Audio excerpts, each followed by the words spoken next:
All right, here we are at another episode of Flipping Houses for Rookies.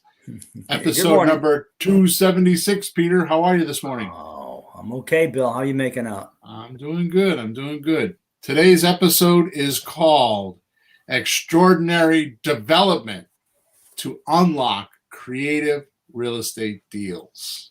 Say it again. Extraordinary Development to Unlock Creative Real Estate Deals. There's been a development, folks. Yes. Development. Okay, stay tuned. Here is the description. During every negotiation with real estate sellers, you always have this gnawing question of, is the seller going to sell to me?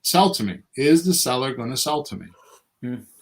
Or, and this is incorrect, Peter, you think, what can I do to convince this seller to do this deal?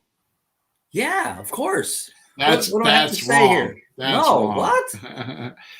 Maybe you are a little bit like me and think, are they ready to sell to me yet? Well, in today's unexpected podcast, we're going to take the guessing game out of this process. This extraordinary development will soon be the creative real estate industry standard for making deals, and you will be the first to hear it and use it. I totally expect this to take much of the exhaustion and stress out of finding and closing deals from now on. No matter the seller's situation, these 4 conditions exist in every single deal. And once you figure them out, which we're going to talk about today, the deal either opens like the floodgates, or you simply move on without wasting time and resources. In other words, it's how you quickly get to the seller's distinct need and want. Evaluate if you can produce that thing that they need and want and move forward.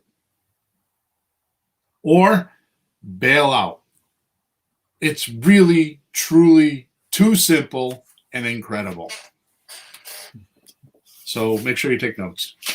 Hey, Bill, you're right about that. I'd rather have one real seller out of 100 than 10. Oh, I think I got a good one here. And get your heart broken 10 times. I worked for a company in California, and I owned an auto repair shop for 25 or 26 years and had been through their consulting program. So I sold my shop, and I decided to go to work for this company as a consultant. I ended up being a senior consultant and a troubleshooter. So I was like the guy that would go in to a town. I would meet with 10, 12, 15 shop owners, and I would do the troubleshooting. Basically, from a profit and loss statement, I could tell what was going on in the shop. And I used to record my interviews like I do here, right? Mm-hmm. And because I practice what I preach, right? So I'll never forget, I got heavily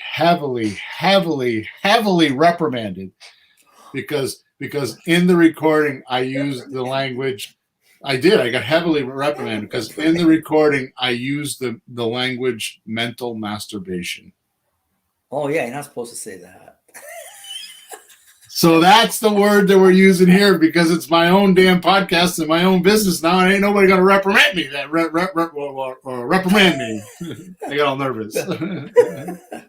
So when you have 10 deals and you think they're all deals, it's probably mental masturbation. That happens the most with my coaching clients. It's like, Yeah, well, you wish, you gotta be, you hope, but that ain't gonna get you there. Anyways, let's do the housekeeping. The first thing you need to know is in the description, there's a link that I actually have a new masterclass that shows you how to go find a farm market and find like the hottest market in your area or anywhere in the United States. And then it's a 3-video series. So the first video is about emerging markets so you can find deals quickly. The second video is all about what's the difference between doing a virtual deal and doing a deal that's near you? A lot of people think that there's a big difference when they do a deal 1,400 miles away from them and they lose control, when in fact it's really not that way. There's a specific point that the deal changes, and I explain that and I show you how to handle it. Mm-hmm. Then the last video is how we use our systems to actually do virtual deals. I actually show you how we do the virtual deals. Yep. I mean, I shouldn't say show you how to do the deals. I show you how we find them and keep track of them and how we communicate with them and all that kind of stuff, mm-hmm. right? So, let me fix my name here. Well, that's more popular nowadays than ever. Being virtual is not weird. Yeah. It's normal now.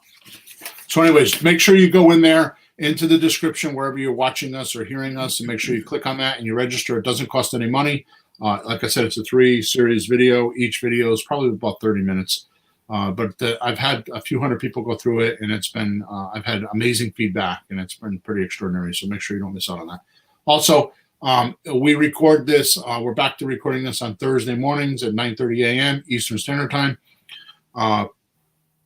And if you want to go onto YouTube or Facebook and send us a question while we're recording, you can do that in those platforms, either on YouTube in the comment section or on Facebook down in the chat section. And we get those questions right here and we'll answer them for you. Okay. So Pete, I have to admit, I wish what we're about to talk about today came to me 20 years ago. No. I could have entirely had a different, I could have, what am I trying to say? I could have had an entirely different life. Really? Had I known this stuff back then. And I can't explain this. I mean, you understand it because we talk about it, but it's, you know, the number of times over the materials is just incredible, because the more you go over the materials, the more you understand it, the more you can perform. And the littlest things make the biggest changes. And because I teach it, and because I'm in, you know, I have 3 coaching groups. 2 of them are mine and 1 is somebody else's. So I'm constantly coaching, or not constantly, you know, almost, you know, every week I do coaching calls, and I have one-on-one interviews. I do 45-minute one-on-one interviews. I do about a half a dozen of those a week, and I hear a lot of stories. And again, the more and more you go over the material, just for me, the better I get with it. It's just incredible. It's something I've experienced in the past, but not to this level. I mean, it's just incredible. I can't even explain it. And it's not even like anything to do with me, but the reason I'm bringing that up is because when things like this happen, I spot things, the simple, tiny little things. It's like, holy crap, that's going to change everything. Right? Yeah. Well, that's the real goal of learning and being a professional in any field. You know, I do it in the world of art more, and I know that better than this still. I probably always will. But you get down to becoming more and more simple. Yeah. Simpler and simpler. Like, oh, all you got to do is this, this, this. Of course, when you're new to a subject, it looks like the Encyclopedia Britannica. Right. You know? Yeah, and the simple things are the ones that last the longest. Well, that's what I notice in my business. That's the basic truths you're looking for. I've heard it explained as a triangle upside down. You start, picture a triangle upside down. You start at the top of it with that really wide base. There's tons and tons of stuff there. But the further down you go, you get to the point, which is at the bottom now. And you go, oh, I see how it all goes. Yeah, exactly. Yeah. All right. So this just means for our listeners that it's that this is something new.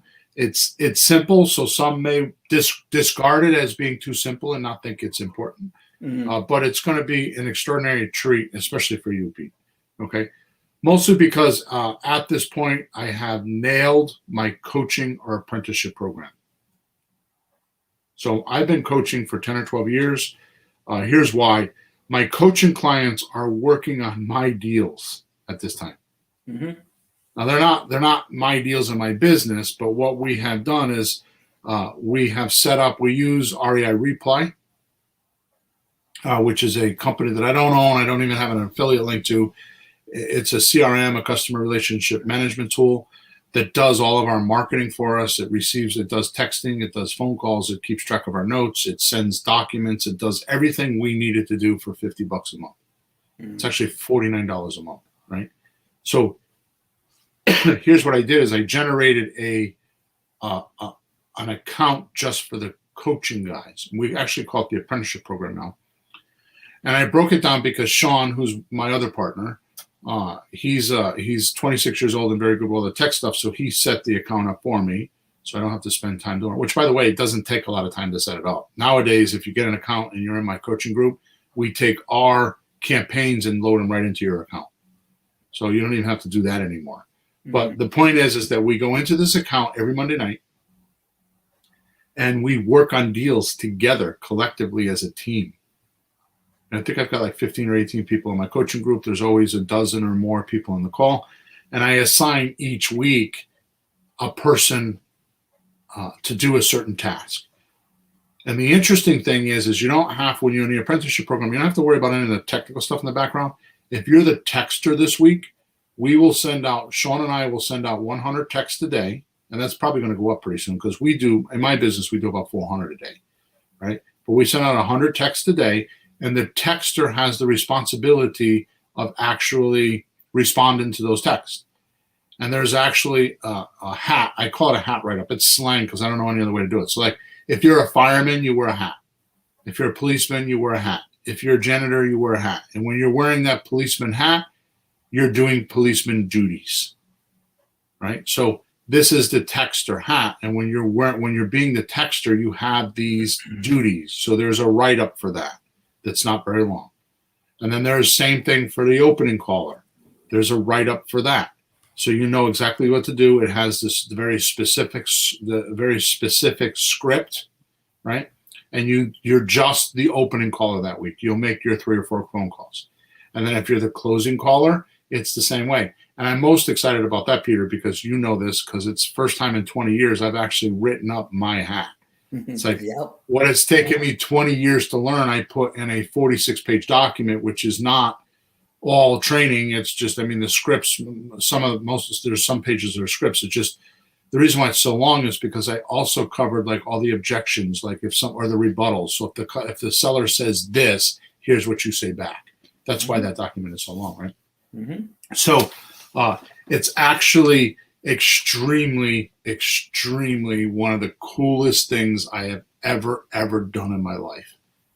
It is incredible how much this team has come together, how they work together, which, by the way, we have a WhatsApp group that they all communicate during the week, like, hey, I just passed this lead, make sure you call them, or so-and-so just said this, what do I say? All this kind of stuff. It is incredible. And you know this because you're in the group and you help me with it, right? So, So the reason why I'm talking about this is not to like promote it or try to sell it or anything like that, because I'm almost at capacity. But if you go through the masterclass, you'll see what we do, because I actually demonstrate in the third video how we do this in this class, in this apprenticeship program. But the apprenticeship program, each week, my coaching clients take turns doing these tasks. And here's the amazing thing is the phone calls are all recorded in the system. The texting is all on one stream, so you can see the timeline with every customer, right? It's like it's in a bucket. So you can see all the texting, all the calls, if they called in, if they respond, everything's in one spot, which is amazing, okay? So I wanted to talk about this today because what I have learned about these guys, because I didn't have this advantage before, because before the coaching group was I would teach you how to do the marketing, I would show you what to do, and you would go off on your own and you would actually do whatever and then go find the clients, have conversations with them, and then come back to the coaching group and I would help you structure a deal and tell you how to talk to them. Right? Did you want to say something? Yeah, well, that's kind of the usual industry. Do this, let me know what happened. But you have a lot of videos where you show people over your shoulder what to do. Right. That's closer, but this is like actually it. This is, on-the-job training. Yeah. It's incredible. This is what everybody asks me for. and I've never had it before. Yeah, show me how to do Right. it. I don't hate doing that. I get lost, and we all do. I mean, I'm pretty smart, but I'll be reading something. I get the spot like, gee, I wish somebody would just like, can I talk to somebody about this? Yeah. You know, it's not a lonely world out there. It's not a one-man world. We need connection, and hey, what do you do with this? Right. It's great with the group, and people are changing pretty quick. Like we're seeing what's wrong with like. Yeah. And it's little things. It's the little details that I pick up on. Like, so anyways, we could talk about this for the whole hour, which I don't want to do. So here's my observation. This is my basic observation. You ready? Yes. This, as far as I'm concerned, is probably one of the most valuable things that I could say in all my 276 podcasts. Mm-hmm. Ready? What's that? These guys talk and nothing happens. I listen to them talk to sellers. I listen to them talk to me, and nothing happens. Mm-hmm. Why is that? And this is the reason why I went on this whole rant, because I have this, I feel like, first of all, what real estate coaching group are you going to go to that on your coaching call? First of all, there's a coaching call every week, and it's a couple hours. It's not every other week for half 30 minutes. Yeah, and it's not that way. God. So first thing is it's a call every week for a couple hours. And they're all recorded, so you can go back and watch them and listen to them and all that kind of stuff, right? Second of all, where are you going to go on your coaching call and actually do live deals? Like text people and call people. And oh yeah, by the way, the guy that runs the call, me, is a complete lunatic. And I want people to know that, because I am not right. I know I'm not right. I've got two wives, an ex-wife and a new wife, you know, which I got to be careful with that, because my new wife's been my new wife for 21 years, right? I have two wives, I have two sisters and two daughters. Believe me, they have told me at every occasion they can get that I'm not right. And here's the reason why. Because I am absolutely, and you know this, Peter, I am a serial entrepreneur. And they are not. They are not. So for my whole life, it's been a roller coaster. I'm up, I'm down, I'm up, I'm down. I've been a millionaire a couple times and lost it. Mm-hmm. Okay. So I know both ends. Bill, that's a sign of the real deal, because anybody can do it once by accident. Yeah. But the real guys screw it up, or just, get into the wrong situation and then do it again. Yeah. Lose it and then do it again. Yeah. This time I'm keeping it though. That's why I'm doing everything. 2 or 3 times later, you'll learn how to, hang on. So my point is that I have no problem with, oh my God, we should talk to them. And I mute everybody on the Zoom call, and I go on to REI Reply, and I call the seller and close them right there. Mm-hmm. While everybody's listening to me on the coaching call. What coaching group does that? Right? So again, I'm not here to sell this. I'm just here to let you know that this podcast is from my observation of doing these live deals with my coaching clients. Mm-hmm. Right? They talk and nothing happens. Right? When you find a motivated seller, it's absolutely, positively, over the ramparts delightful. It is incredible. But most of these guys have never heard a motivated seller. And if you don't know what an ideal scene looks like, or feels like, right, or sounds like, you won't recognize it when it's right under your nose. Yeah. So if you don't know what an ideal scene looks like, I mean, how many times have you heard people say, "Oh, I had a friend of mine. He was looking for a wife. He was divorced and he was looking for a wife. So my other friend, who was a very successful business guy, said to him, 'Come visit me.' And they did like this write-up of what he was looking for a wife. Like, what was his ideal scene? Mm-hmm. Like, what would she look like? What would she smell like? What would she talk like? What would she act like, Interests, yeah, hobbies. what kind of things did she like? They spent hours together just talking about it. He wrote it down. Yeah. 3 months later, he married her, and it's been 10 years. Oh, is this a true story? Yeah. Oh. Yeah, you know him too.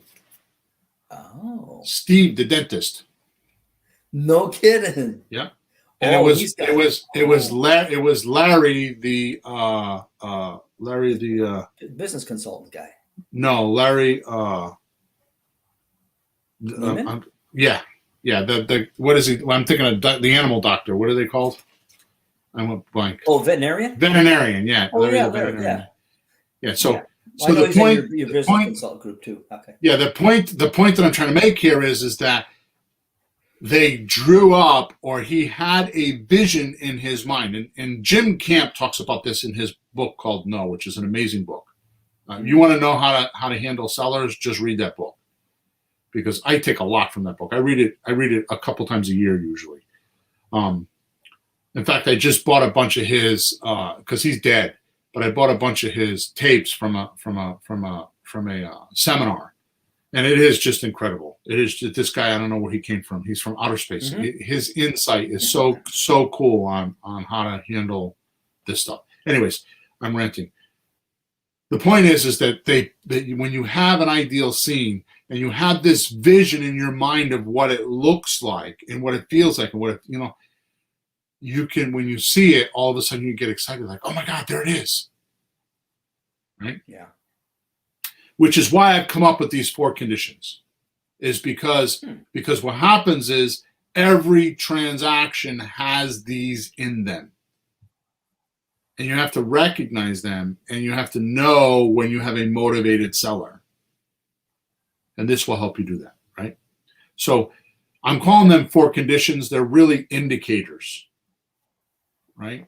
So what is an indicator? I'm going to go look it up. Well, can you give me a definition? I should have done that before. Can you give me a definition, or you want me to just give it to you? Oh, yeah. Well, here's an example. You're driving your car and you look at your dashboard. One thing tells you how much gas you have. One thing tells you what your temperature of your car is. Those are telling you what's happening that you can't see unless you have a way to look into it some way. So right. if you know your car's getting really, really hot, that's telling you something. It's indicating, it's pointing out something like you better pull over and do something about it. But it's telling you something about what you're dealing with, like a person in this case. Like right. what condition are they in their head that they're saying something so you know what that is? Okay, good. So the definition of indicate is a sign or symptom of, or something strongly implying. Mm-hmm.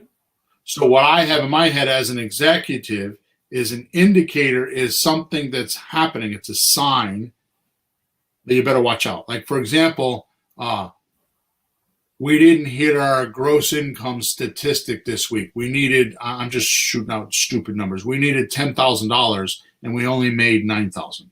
Mm-hmm. So most executives would be, okay, next week we got to do better. But I'd be like, why didn't we make 11,000? That's an indicator.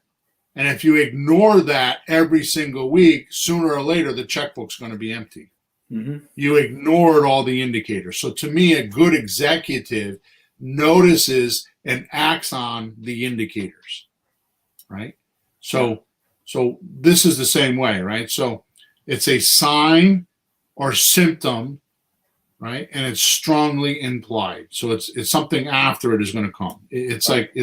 like you notice it before it happens. Right. But think of symptom. That's a key word in that, symptom. Yeah. That's something that you can see that's tell you something else is happening and causing that. Right. So you have to find out what's behind it. You got to look deeper. Right. Like there's smoke, there's fire. You don't go, oh my God, all this smoke. You go find the damn fire. It's a good point. Good point. Mm-hmm. So I call these conditions, but they're really indicators you should look for right away in a deal. If they're not there, you don't have a deal. Yeah. Okay. So here we go. I'm going to list them first, and then we're going to go back and talk about them a little bit. Okay. Okay. So number 1, does the seller have a healthy dissatisfaction with the property that the seller feels one of our solutions can valuably help them pursue, or help them so they would want to pursue it. So something about the property that he really doesn't like. Yep, and I'm going to go over that in a minute. So, does this seller have a healthy dissatisfaction? That's the word, healthy dissatisfaction. Right. What is a dissatisfaction? Doesn't like it. He's unhappy with it, dissatisfied. Right. It's not what he wants. He doesn't want it. Doesn't want it. Say that. Doesn't want it. Right. Or dissatisfied. Not what you expected something to be. Right. So it's a lack of satisfaction. Right? Yeah. Does that make sense? Yeah. So they're not happy with the property anymore. Mm-hmm. Right? And satisfaction or satisfying means fulfillment of one's wishes. Right. So it's no longer fulfilling their wishes. It's no longer giving them what they want. I mean, the day they bought this property and they got the keys, they were happy and had all these expectations. Yeah. Which, by the way, that's another podcast, but expectations, your expectations are what kills every deal. Okay, we're going to do another podcast on that because that's neediness. That turns into neediness, right? So this seller has, and when they bought the property, had an expectation. They lost it. Now they have a disexpectation, or they have a dissatisfaction. They're not happy with the property. Mm-hmm. So does the seller have a healthy dissatisfaction? In other words, strong. Like emotional. Like bad health. Bad, not good healthy, bad healthy. Right. Healthy in a bad way. With this property, and are they willing to talk to you about your solutions for their dissatisfaction? Mm-hmm. That's like right up front. I mean, it's a lot of words in theory, but if you think about it, it's like, are they motivated? We're going to talk about that in a minute, because what is motivated? Right. Number 2. Are they the one who can take responsibility and create action or movement? Mm-hmm. I'm going to talk about that in a minute, because it's not the person on the deed. Should be, but it's not always the person on the deed. Oh, we're going to right. talk about that. Yeah, right? It could be, huh? Yeah. So number 3, does the owner trust that we're the ones best for the job? Not that they trust us, but that they trust that what we're telling them is best for their situation. Mm-hmm. Right? And number 4, has the irritation of the problem turned emotional enough that they're ready to do it now? Yeah. Or do they think there is a plan B available? Mm-hmm. Oh, that's huge. So yeah. Sellers who are ready to sell always have a reach towards you. Mm-hmm. If you don't feel like they're chasing you to some degree, you have not nailed the 4 above that we just spoke about. So in other words, what is a reach? Right? Yeah. We lost them. There you go. What is a reach? Are you still there? Hey, you know what? Give me a sec. I'm going to plug my I'll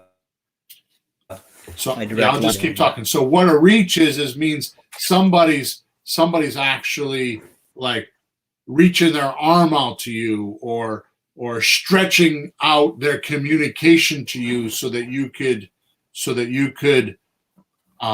keep going. So they're like stretching their communication, they're stretching their interest. They want to keep pursuing it. Right? That's what reach is. So So sellers always, when a seller's interested or willing to do something. It's not just a desire. A desire is, I wish I could do this. Interest is, I'm actually going to do this. I'm doing things to make this happen. There's a difference between desire and interest, right? I'm a little profound today, I understand, but it has to be this way to understand this, okay? Are they interested? Are they reaching? Mm-hmm. Do they keep trying to contact you? Are they propelling the deal forward? And if you drop the ball, are they chasing you and saying, hey, what happened? Where'd the ball go? Right? And if you can't don't always have that, you don't you have can't always be doing the chasing.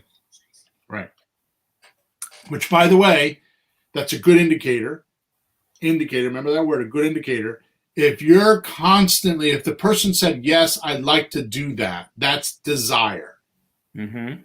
If they're interested, they'll be reaching to you or calling you or trying to contact you. So the way you can tell the difference is in desire, the entrepreneur or the investor does all the work. Mm-hmm. When they're in interest, the seller does all the work. So you have to just take a look at, observe who's doing most of the work here. Who's driving the deal or trying to drive the deal, right? That's right, yeah.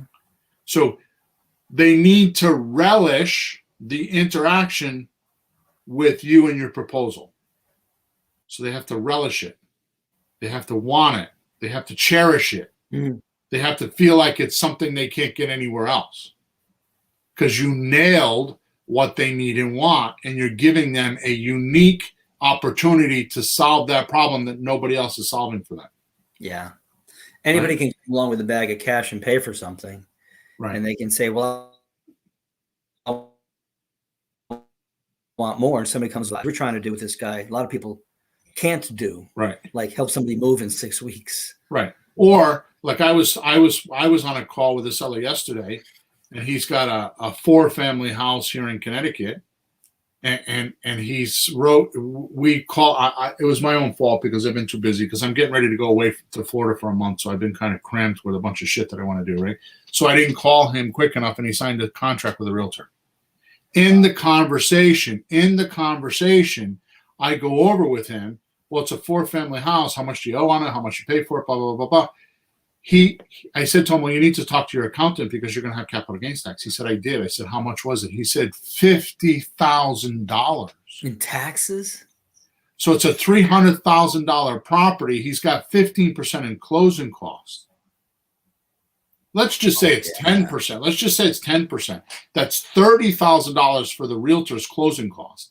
Then $50,000 for capital gains. That's $80,000 out of his transaction that goes poof. And I said to him, if I were you, I wouldn't close this year. What do you mean? Well, if you close before December 31st, you're going to owe that $50,000 on April 15th of next year. If you close on January 1st, you won't owe that money until April 15th, 2023. At least you got a year to play with money. Yep. Right? That's crazy. So can we help him save $80,000? Abso-freaking-lutely. Is it worth it for him to take monthly payments from us and save $80,000? So see what I mean? So everybody's different. It's not like you said, it's not just money. He got just money, but look what it cost him. It cost him $80,000 to get that money, and he has no idea it's coming. And he's kind of like gloom and doom about when he talks about it. Well, I signed it with the realtor. I didn't know what else to do. You know, and he really understood that, and he did it he did it anyway. Well, I think he understood it after the fact. Right? All right. So basically what I'm telling you is there will not be a transaction without these 4 conditions or these 4 indicators. Okay? All right. So now let's break them down a little bit. Okay? So condition number 1, does the seller have a healthy dissatisfaction they think you can help them with? That's the first one. If you don't add value by helping them remove this dissatisfaction, why do they need you? They feel you have no value and you are a waste of their time. Right? So establish this right up front as quick as possible so they start to reach or start to relish your time and reach for you to help them. Does that make sense? Absolutely. Well, you don't have a lot of time to do these because they can turn around and talk to the realtor. Somebody else comes on. There's a lot of people running around looking for properties right now. Texting and calling and sending letters in the mail. There's a lot of crap going on. You better strike while the iron's hot. Totally. Let's go back to the beginning of the podcast. I said that my coaching clients are talking and getting nothing done because they're talking about them. They're trying to sell them on them. No, what you need to do is you need to add value immediately up front with your seller so that they relish their time with you. They feel like they walk away.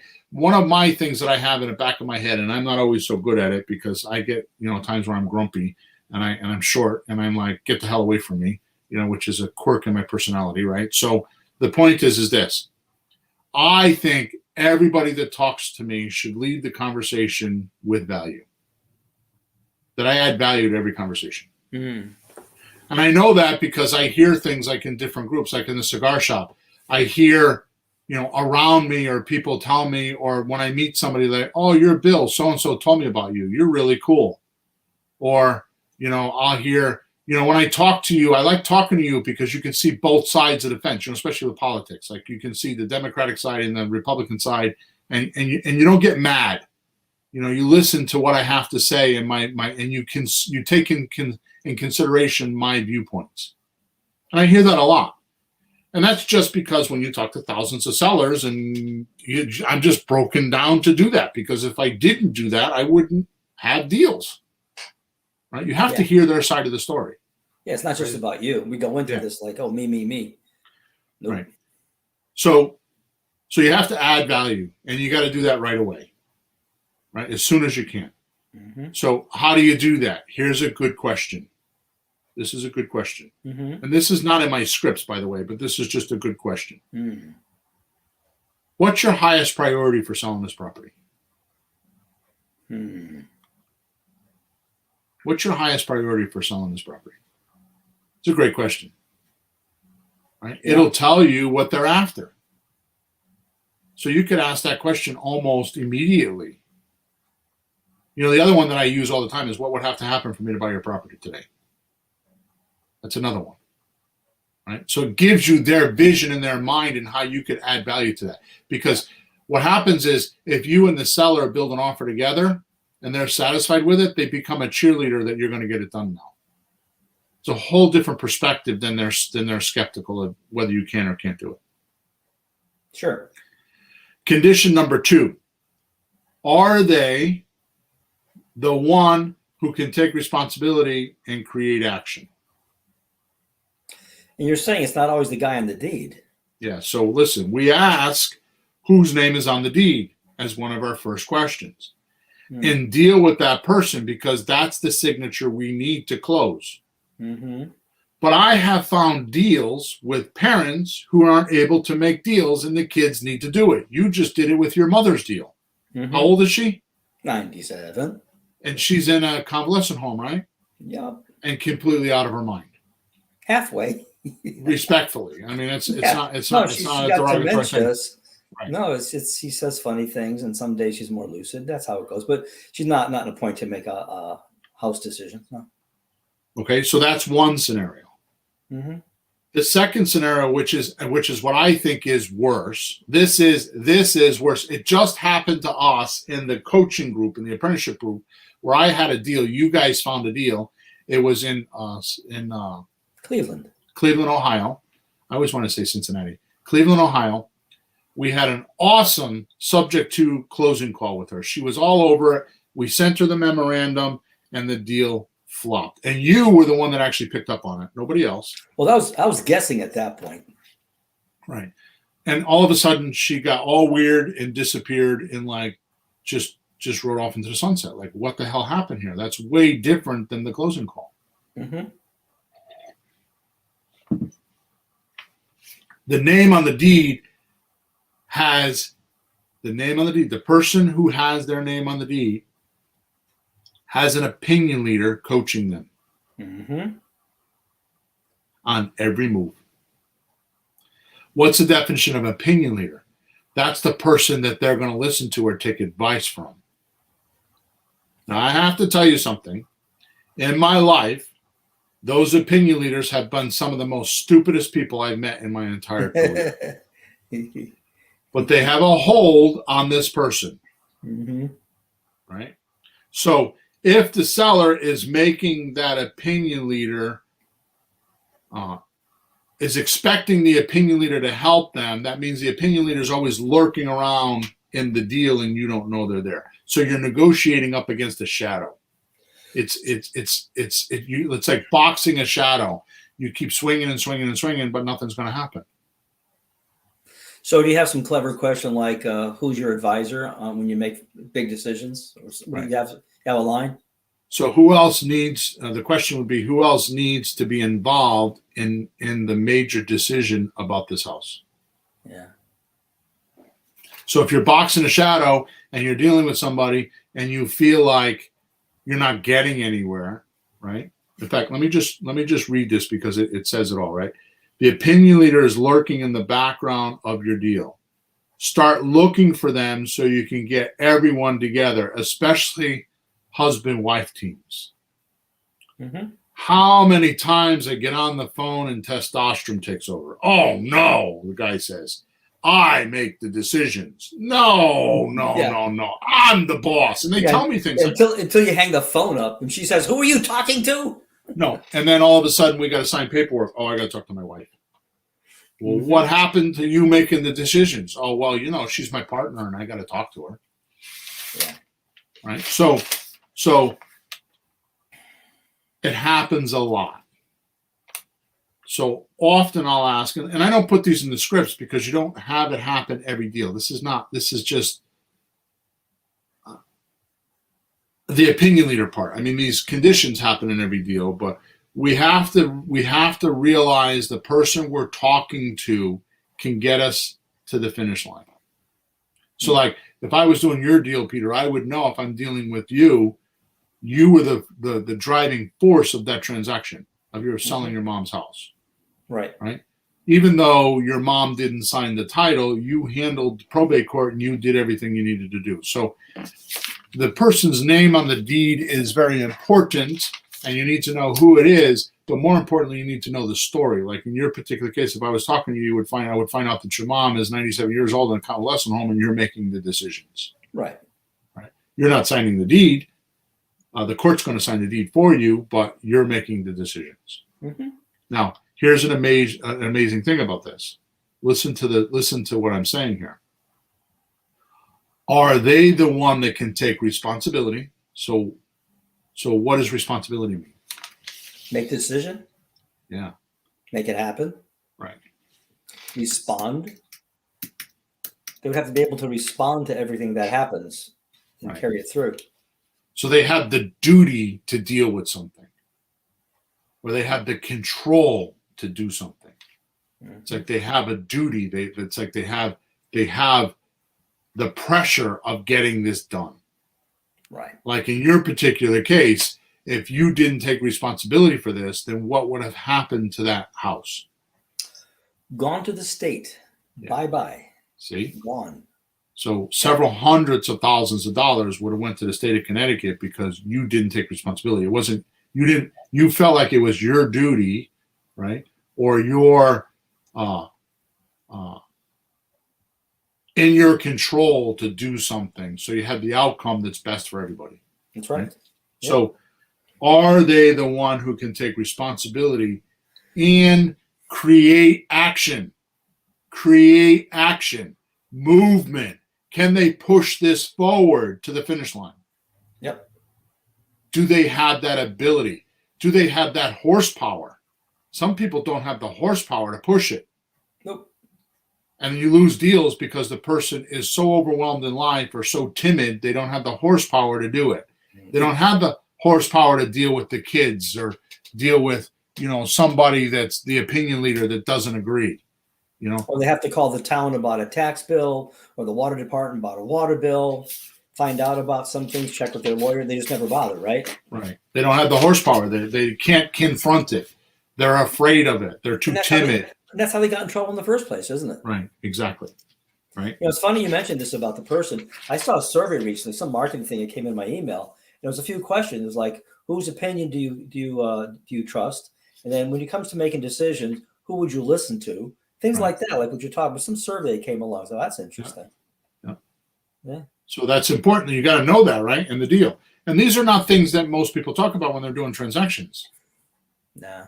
They're underlying, which is, and again, Peter, I want to emphasize 1000%, we would not be talking about this today. This would not even be on my radar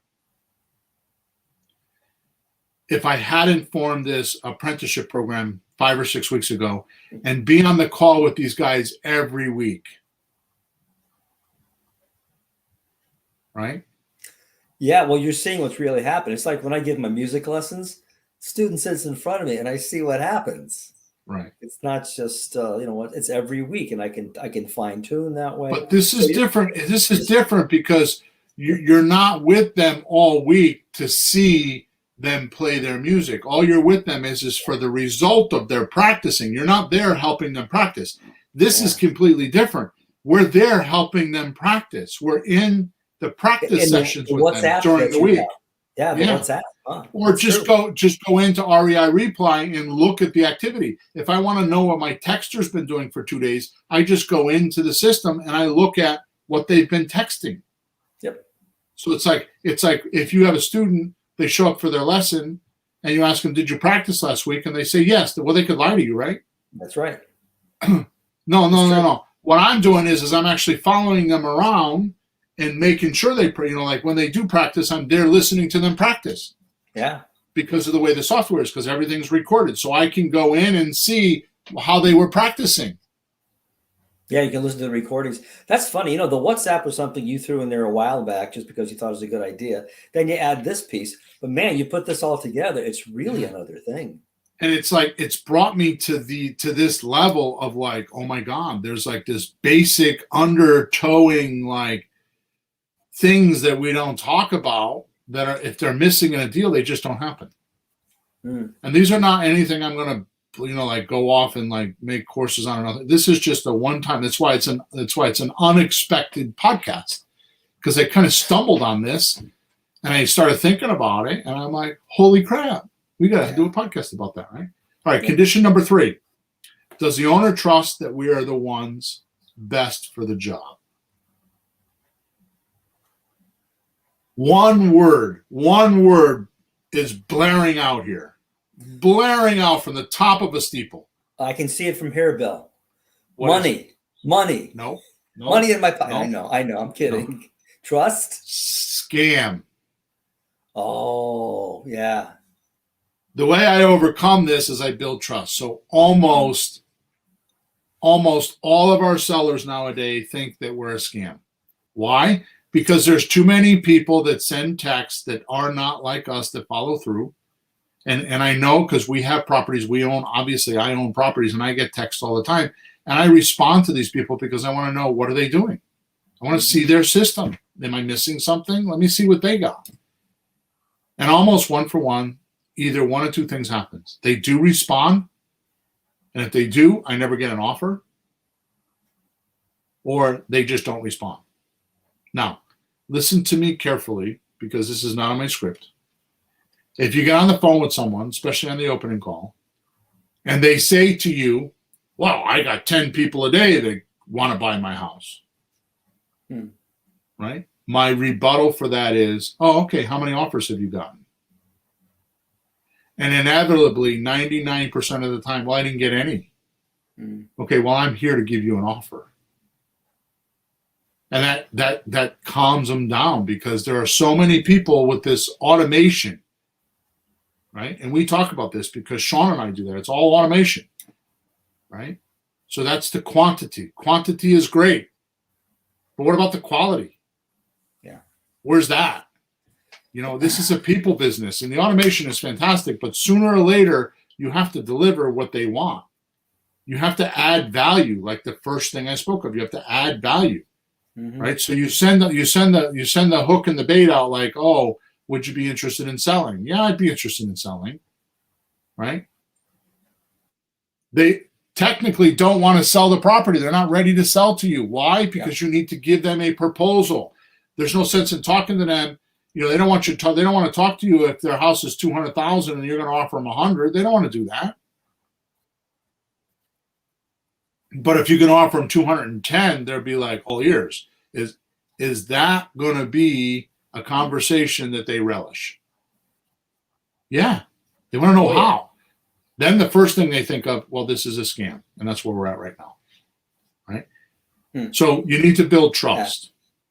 So I, my own little self, some years ago, and you know this because you were with me, have made this really simple. So here's what trust means. Okay? Your words match your actions.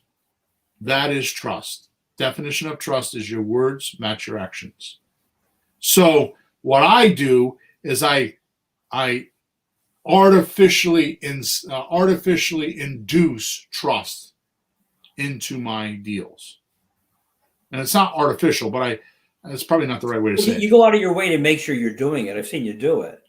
You make sure you're doing some things to show them that you're real. You're not just talking. You'll say, hey, I'm going to do this and this, and you actually go do it. Right. You know, and I do that with you. We do that with each other. I'll say I'm going to do this thing when I do it. You say you're going to do something and you do it. That's why we know. I mean, everybody has friends that say they're going to do things. They don't do it. Do you trust that damn friend? Hell no, you don't. Right. They just don't do what they said they're going to do. Right. So I think you go out of your way to make sure you do something, whether you need to or not. You do something. There's usually something to do anyway. I'm always going to do something. What I'm going to do is I'm going to state it first. So it's okay, Mr. Seller. I'm going to go find out about I'm going to call the town hall and find out about how much the past taxes are. And I'll call you tomorrow. And I call tomorrow. Okay, I spoke to the town and they said blah, blah, blah, blah, blah. Right. Now it goes the other way too. With the seller, I'll be like, okay, I'm going to call you tomorrow. Why don't you get your bank statement and your your taxes. Yes, whatever, your insurance. Find out how much your insurance is. And if I call them tomorrow and they're like, oh, I forgot, or I had, my kid, or, I had to go do this. Well, that's an indicator that they don't relish your communication. They don't relish your offer. They don't relish your ability. Yeah. They're not savoring it as like, this guy can really help me. I better do my part. Right? And that's the undertow of what I'm talking about. That's what people miss. It's the difference between desire and interest. That's the key point of this whole podcast. Desire is, I wish I could get this. I wish I could get $200,000 in close by next month. Or I'm going to get $200,000 in close by next month, and this guy's going to help me. Yeah. Right? So desire is a wish list. Interest is they're doing it. And the difference is desire, you're doing all the work. Interest, they're doing all the work. So I measure my entire, I'm doing it right now. I'm selling a house right now on a rent to own. I put it on Facebook on Sunday, which was Halloween, thinking that I wasn't going to get that much response. Okay. I've gotten over 250 responses. It's actually beat me down. 200, and all I did was put it on Marketplace. Over 250 private messages to my cell phone. Okay. Yes. And so how do I know who to deal with? How did I weed it down to the 2 appointments that I have this afternoon? Well, first of all, I look at the deposit amount and I look at their income. That's the first thing I do with any application. I have a dozen and a half applications that I made them send me. Which, by the way, think of it this way. I put an ad on Facebook. I boosted it for $50 for 7 days or 10 days. It's $5 a day. I set the house up so that there's 12 signs around the neighborhood so you can find the house, saying house for sale, no bank qualifying. I put a sign on the front door that says, if you want to get into this house, here's the lockbox code. Now, I do it different than Sean, my other partner, Sean. He makes them send them their driver's license, a picture of their driver's license. I don't even do that. I put it on a free recorded message, so when they call that message, I have their phone number. So if something happens in the house, I just give the cops the list of their phone numbers and say, go find them. Yeah. Right? I never had trouble anyways. They go in the house, there's a big 3 foot by 3 foot whiteboard on an easel that pretty much says, welcome.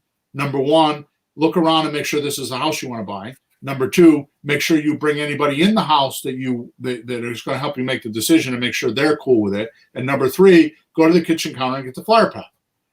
The kitchen counter, there's a flyer pack. The first page is the house and the description of it. The second 2 pages is the frequently asked questions that most people ask. The 4th page is your next step, which is all about the deposit money, like how much do you have for deposit, and do you have anything to trade in, like cars or jewelry or stock market or anything like that. And number 4 is the application. Okay, reason why I'm telling you that is because I am not going to talk to anybody that doesn't have an application. So if they're badgering me on Facebook and Messenger, I keep telling them, go listen to the free recording, send me an application, we'll talk. I will not talk to anybody until they've sent me an application. Why is that? Because of this law that I have, your words have to match your actions. So if you tell me you're going to go fill out an application, like I got a guy that wants to give me $20,000 down, and he hounded me to talk to him on the phone. So finally, after 2 days, I picked the phone up and I just called him because I couldn't take it anymore. And he tells me this whole story about how he wants to renovate the house and he wants to sell it, and he's got 20 grand to put down. Guess what? He didn't do shit. The ones that want to get on the phone with you and tell you their story, they're trying to sell you. And they can't do that over text. They want to induce their emotion to get you to accept their saga. And my take on it, which is cold as hell. Hey man, that's your problem. Why are you trying to sell me on it? Why do I have to pay for your problem? Because you can't pay $1,770 a month. You only have to pay $1,500 because you got divorced or because your house burned down. I mean, I don't mind helping people, but follow the sequence. Go through the system. Okay? Mm-hmm. And I'm on a rant here, and we're going to finish in a minute. But here's my point. In the coaching group, the apprenticeship group, what I have been hammering to death is let the system do the work. Let the system do the heavy lifting. Yeah. You don't need to do that. And if the system is there, and I've set up the system, I'm letting you use my system. I've set it up for you. Let the system do the heavy lifting. When I'm selling my house, let the system do the work. If they're not going to follow the steps and go through the system, I can't weed them out, and I'm not dealing with all the suspect buyers. Okay, so I do the same thing, like make your actions match your words with my buyers. That's one of the biggest decisions I make. Did they follow the systems? Did they follow the instructions? Did they do what they were supposed to do? And I tell people, you didn't follow instructions. You just disqualified yourself. Get away from me. I text people shit like that. No, you should. If they can't even do that, how are they going to do the transaction? They can't even find how to get into the house. They can't they can't fill out the application. Well, if you're that, just be a renter, get a dictionary. I don't do something. A wuss. Irritation number 4. Let's do this and get out of here. Yes, sir. I'm sorry. Condition number 4 is, has the irritation of this problem turned emotional, even that they are ready? I'm sorry. I'm going to read this again. Has the irritation of this problem turned emotional enough that they are ready to do it now? So listen to this carefully. And I know it's the end of the podcast and I don't have much time, but listen to me. Please, please listen to me. It's taken me 20 years to learn this. And I just, in the last month, started talking about it because I just figured it out. And again, I don't want to keep badgering this, but this apprenticeship group has taught me so much that I can, and because of it, I can help my clients so much better to get deals quicker, right? Here we go. Irritation is the word here. See, irritation is the physical or objective thing to the mind. Irritation is outside of the mind. Things like the house is full of crap and they got to clean it out is an irritation. Or they're making payments on a vacant house is an irritation. It's a physical thing that they don't want. Okay, it's a physical thing that they don't want. Does that make sense? Yeah. All right. So just to be clear, irritation is a feeling of being annoyed, impatient, or slightly angry. So it's a state of feeling annoyed, impatient, or slightly angry. And you're talking about the thing that's causing that. You're talking about So the thing that's happening. it's a physical thing. Yeah. It's a physical, the irritation is a physical, in the physical universe thing. Mm-hmm. Right? And they don't want it. So it's a physical thing. It's like, I don't want to cut the grass anymore. And this is a state of feeling annoyed. Right? And most of us would stop at that point and think we have it, but you go one step further, don't you? Yes. So let me just get this point across first. So I don't want to cut the grass is feeling annoyed. Impatient is I gave it to a realtor and they couldn't sell it. Or I have to make 2 payments on my property and it's vacant. That's slightly angry. Mm-hmm. You see what I'm saying? So okay. Irritation is huge. But here's the point. When this irritation goes on too long, it becomes stress, which is emotion. Mm. Emotion is subjective. In someone's mind. It's how they feel. This subjective feeling we call motivation. And there's enough pressure in their head to put them into action. They don't want to feel that way anymore. They're uncomfortable. They physically feel uncomfortable. It's annoying to them. They can't stop thinking about it. They wake up in the middle of the night thinking about it. Yeah. They have agita and can't eat. Agita is like, sour stomach. Yeah, indigestion, because this problem is annoying them, right? Remember what I said, irritation is a state of feeling annoyed, impatient, or slightly angry. Yeah. Right? So this irritation has become emotional. It's in their mind. They have mental charge attached to it that reacts physically for them. Yeah, I see it as it's one thing to have the thought, like, I don't like that. Right. I don't like paying 2 mortgages. I don't like cleaning out the house. Why would you? Right. But then each person will have a different emotional reaction. Like, I really hate it. I can't stand it. It makes me cry. It makes me sad. Your reaction is your reaction. It's not a set thing. I've seen it in people. Your reaction could be one way. Like, you can have a husband-wife team, have the same situation, and the wife is completely cool about it, and the husband's freaked. Right, because this is your own personal reaction. Right. And it might not hit you right away. You mow the lawn 3 times. It's okay. The 4th time, one day you go, I'm done. Why am I doing this? Right. Yeah. Something happens and you go, and the emotion really hits you to the point you don't want it anymore. Right. And you go, I don't want this anymore. I can't stand this. And that happened to me. I used to race cars, a bunch of years ago. Mm-hmm. And we won races. I was with a team that won races, and we were in Loudon National, New Hampshire when they first opened. And it was 4:30 in the morning, and I was laying underneath the car, working on the car on a chilly morning. Mm-hmm. And I'm thinking to myself, I got a wife and kids at home. Why am I doing this? and within 2 or 3 weeks, I was off the team. I stopped doing it. I've never gone back. That's fine. I never heard that story. I thought it was just something you stop, but it doesn't just stop. Like, like, I'm done. Yeah, I was done. Right. So, yeah. So this irritation, so the has an irritation of this problem turned emotional enough so that they're ready to do it now. So in other words, you're on the chain, like on the chain of events.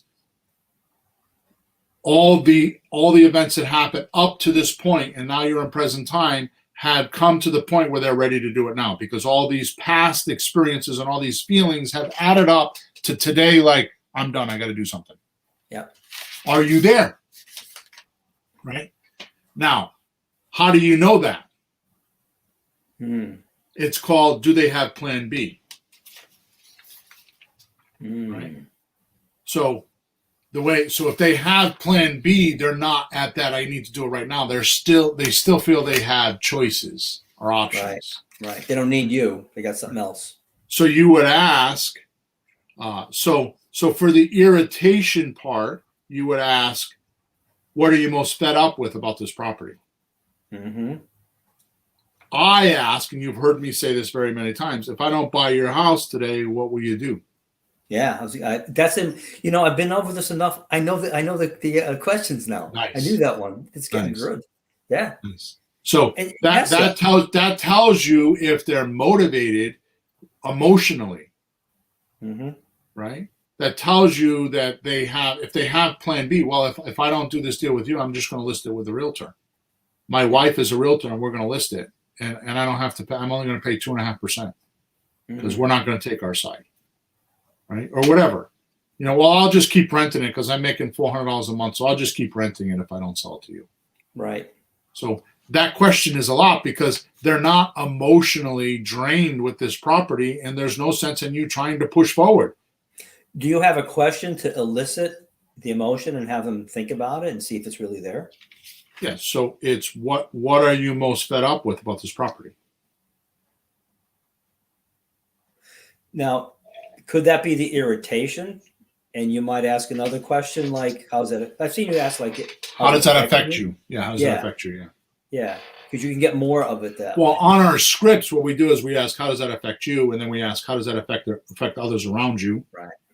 And I forgot the third question. Like, tell me how it affects them. Like, what if you don't sell this property? What will that do to your wife and kids? Yeah. Right.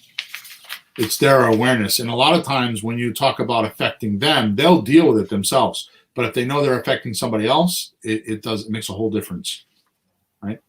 I want to go back to condition number 3 before we end off. So condition number 3 was, does the owner trust that we are the ones best for the job? And we talked about scam and all that stuff and trust, right?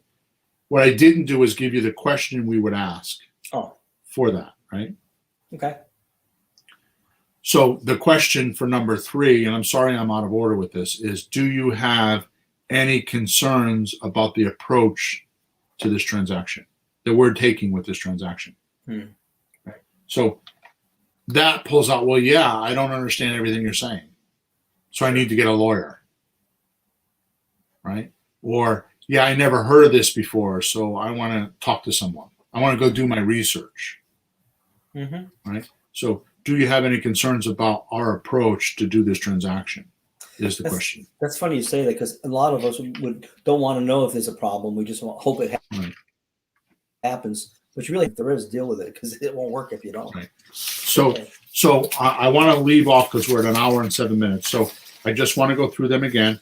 So number 1 is, does the seller have a healthy dissatisfaction with the property that the seller feels one of our solutions are valuable enough to pursue? Number 2 is, are they the one who can take responsibility and create action or movement? Number 3, does the owner trust that we are the ones best for the job? And number 4, has the irritation of the problem turned emotional enough that they are ready to do it now? Or do they think they have plan B available? Right, Pete? Yep. So that's my very profound podcast today. If you can wrap those around in your head, and these are not like something that you have to spend a bunch of time on. It's perception on your part. It's like receiving, which, by the way, perception means that you are getting, like, you're receiving other emotions or senses. Like, it's not just a written word. It's their body motion. It's their tone of their voice. It's, the way they're acting. You know what I mean? That's perception. It's like you're perceiving something other than what they're telling you. You're perceiving their feelings on it. Yeah, they hesitate. Yeah. You go like, what are you thinking?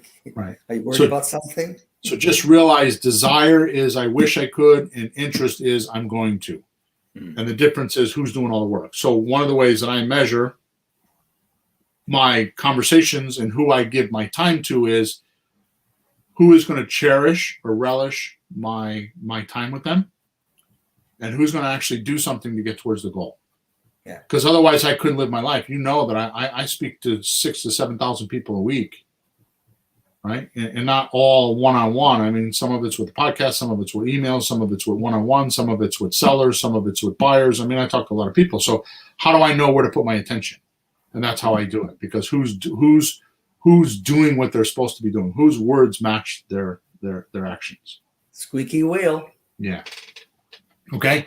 So very cool. Sorry I went 9 minutes over the hour. I hope everybody enjoyed this. Remember, in the description, there is a link to the masterclass. The masterclass is 3 videos, how to find emerging markets so you could do deals quickly, how to do virtual deals either in your that are near you or in your backyard, or how to do them 1,500 miles away without losing. And there's not much difference if you have to know where the deal changes and keep control of it, and it's very easy. And of course, the last thing is the system using REI Replay. I actually go in there and show you how we use it, which is very, very cool. Okay, so make sure you go check that out. So we'll talk next week. Thanks, Pete, for your time, and thanks to all of my listeners for the support and patronage and being here listening to us. Okay, have a good week.